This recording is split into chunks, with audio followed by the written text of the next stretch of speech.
Պաշտոնական Բաքուն հերթական անգամ ԵԱՀԿ Մինսկի խմբին մեղադրում է հայամետ դիրքորոշում ունենալու մեջ։ Միջնորդների քննադատությունն ուղղված ԵԽԽՎ-ում քննարկվող Ղարաբաղյան հակամարտության վերաբերյալ զեկույցին Ադրբեջանին չի գոհացրել։ Բաքուն պնդում է, միջնորդները նման հայտարարությամբ սպասարկում են պաշտոնական Երևանի շահերը։ Վիեննայում գտնվող եռանախագահները, հիշեցնենք, երեկ համատեղ հայտարարությամբ քննադատել են բրիտանացի падգամավոր Ռոբերտ Ուոլթերի հեղինակած փաստաթուղթը, որում առաջարկներ են հնչում նոր բանակցային ձևաչափերի և աշխատանքային խմբերի ստեղծման մասին։ Փորձագետների գնահատմամբ ակնհայտ հակահայկական փաստաթուղթը, որը կազմվել է առանց Մինսկի խմբի հետ խորհրդակցելու, այլ բացառապես ադրբեջանական կողմի հետ համագործակցության արդյունքում միջնորդների համոզմամբ կարող է խոչընդոտներ ստեղծել բանակցային գործընթացի համար։ Բրիտանացի падգամավորի բռնությունների աճը Լեռնային Ղարաբաղում և Ադրբեջանի այլ գրավյալ տարածքներում վերտառությամբ վիճահարույց զեկույցի նախագիծը նաև կոչ է անում Հայաստանին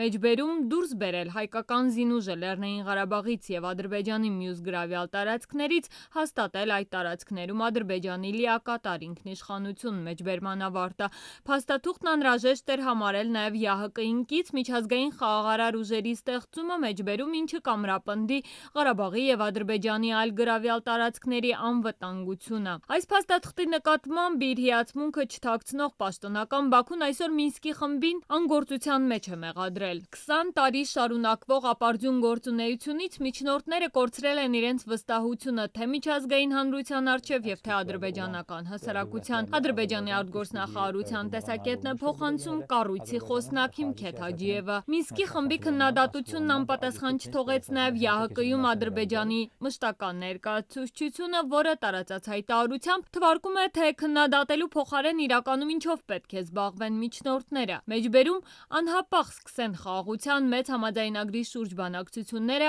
Հայաստանին ստիպել վերադարձնել տարածքները և հրաժարվել ստատուս քվոյից, առավել ակտիվ աշխատել և այլն։ ԵԱՀԿ-ում ադրբեջանական ներկայացուցչության համոզմամբ Մինսկի խումբը կարիք ունի այլ միջազգային կառույցների, որոնք ավելի կառուցողական առաջարկներով կարող են նպաստել հակամարտության կարգավորմանը։ Այդ համատեքստում մենք անհամբեր սպասում ենք Ադրբեջանի և Հայաստանի նախագահների հերթական հանդիպմանը և հուսով ենք, որ հանդիպումը հիմքեր կստեղծի բանակցային գործընթացի առաջխաղացման համար ուղղված հակամարտության խաղաղ կարգավորմանը։ Նաև նշվում է ԵԱՀԿ-ում ադրբեջանական ներկայացուցչության տարածած հայտարարությունում։